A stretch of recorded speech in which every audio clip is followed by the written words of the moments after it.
In today's video, I'm going to teach you how to print a Trello board, giving you a simple and easy to follow guide that's perfect for Tockets Off. Whether you need a hard copy for a meeting or simply prefer having a physical version to work with, this task is straightforward. Let's get started by opening the Trello board you want to print. You can do this by navigating to your Trello dashboard and selecting the specific board you're interested in.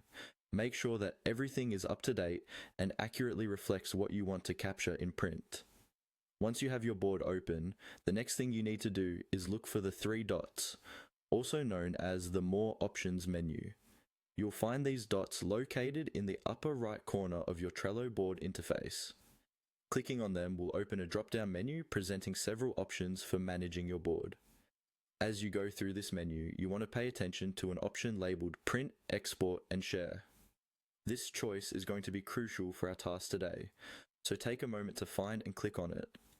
When you select this option, a secondary menu will appear, which includes various ways you can share or save your board's data.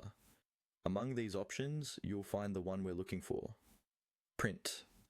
Clicking on Print doesn't immediately send your board to the printer. Rather, it will open up what's commonly known as the print dialog.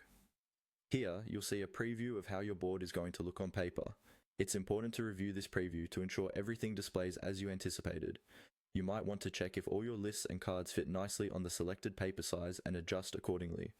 Now, when you're happy with the preview and ready to go, you'll find the print button on this dialog screen.